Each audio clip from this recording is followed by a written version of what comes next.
Finish naman tayo for today's video mga ka-heartbeat. OBR ko pala ngayon ang aking anak na si Jasmine at wala siya kasama sa bahay. Kaway ka naman dyan. Dumaan pala muna kami sa Honda service para bumili ng spark plug at wala daw stock sa shop. Agad naman kami umalis para makapila na maaga kung sakaling maraming nagpapagawa. At medyo kinabahan nga ako ng 20 sa titig nitong si Tropa. Sige, nakabidyo ka. Pagatin mo kami, nakabidyo ka. Buti mabait siya. Pamilyar naman ako sa lugar, kaya di na ako nag-Google Map, kaya yun mali ang dinahanan ko. Pero agad naman ako bumalik, kaso nalampasan ko pa din yung shop kasi hinahanap ko yung name ng shop sa labas. Kaya balik ulit ako at this time natumbok ko na yung shop.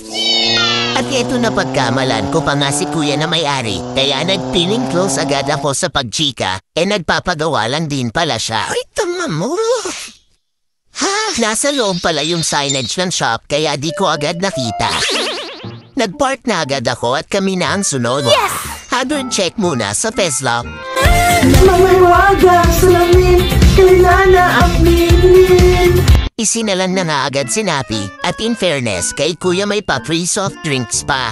Oh my God! Medyo nakiusyoso muna ako ng konti sa ginagawa ni kuya at pati naman itong anak ko o Maple din. Ito palang shop ni kuya halos tapatan lang ng way papuntang Padre Pio. Anyway, binaklas na pala ni kuya yung ilalim at panggilid at eto na nga may nakitang tagas ng langis si kuya sa may o-ring. Kaya dali-dali ako naglakad para bumili sa medyo malayong motor shop at buti naman tama yung nabili ko. Mukhang na-miss naman agad ako nito.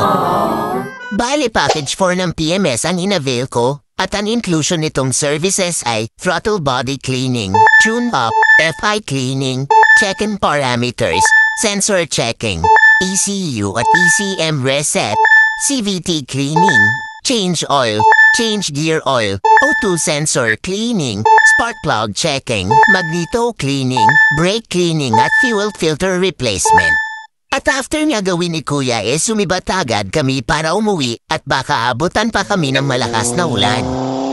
Sa almost 4 years ko nang ginagamit ang motor ko na may almost 53k na odo, ngayon ko lang naipagawa yung ibang PMS bukod sa change oil, gear oil at air filter. Kaya sobrang ramdam ko yung pagbabago sa takbo ng motor ko.